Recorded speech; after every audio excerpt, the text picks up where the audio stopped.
congratulations, sir. It must be a weight off your shoulders. Yeah, last year I was in the B final, finished fourth.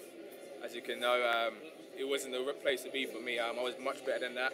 So I had to go back and realise and say, well, it's Olympic year, you're going to have to step up.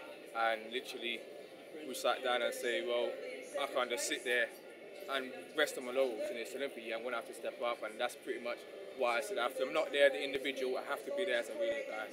But this year I was way better than the relay guy. I just want to make sure people know I'm one of the individual athletes out there as well. Is that what's behind your good form this year? The fact that you went back and reassessed, everything that you needed to do in order to get back to? Yeah, definitely. I think it's because the pressure of trying to break through as an individual athlete. There's so much competition out there, and I just said, I'm going to have to make sure, being in London, for me to go home and say I'm not going to the Olympics is worse than actually finish 10th in anything, because people have been asking me from 2005, are you going to the Olympics? So it's hard to go back, and now I can actually say, to people that know me and say, well, yes, I'm going, and they've got someone to watch that they realise they haven't got tickets, but they can sit at home and say, I know Conrad, and being from London, it's a big place, and a lot of people that want to be able to watch it. You must have a tremendous amount of respect for those who came either side of you, Rooney and Nigel. I mean, a word about those two athletes? Yeah, no, I respect pretty much all the 400 guys. We've got a good camaraderie, we always travel together. Me and Nigel, we room together everywhere we go. So, he's just like my little brother, to be honest. We're calm. We don't really get to our heads, but once we're out there on the track, guns goes off.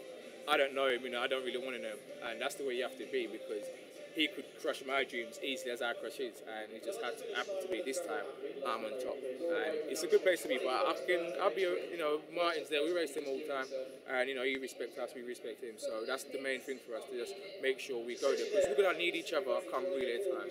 And that's the main thing. You can't have, a rivalry when you're going to need that person to help you out on the relay to be on that podium, because the fact that you guys are so competitive is obviously shining a spotlight on the 400 metres as well. Yeah, exactly, which is good. Yeah, look at this, this champs, the main focus was the 400 for change. Everyone was talking about it from, 2 weeks out, which it hasn't happened for a while. It's always the 100, who's going to win that, maybe the 200, but the 4, everyone was actually watching the 4 for a change. For me, that's great for us to build that event and lift it, from the ranks, from the 100 and the 200 boys, and now we showed that, we can go out there and deliver, and we've got 3 guys with the standard. With the 100 guys, they're struggling to qualify, so not taking anything away from them though, but it's still tough.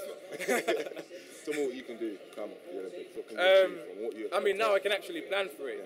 Before, for us it was harder, to qualify, because this is the first hurdle to make sure you're there. Now we can actually train for it, and in the world ranks, I rank 15th. And take 8 of the Americans out, because only 3 of them can go. So it bumped you up to at least a semi-final place right now. I know it's going to be hard to make that final. You're going to have to step your game up a lot. Drop the 44s, and now I can relax knowing I'm going to the Olympics. So I can train specifically for that. Now we're training to qualify, so now we can go and work on how to get the 44s to get into the final, and that's the main thing for me. Good luck, bro. Cheers, thank you.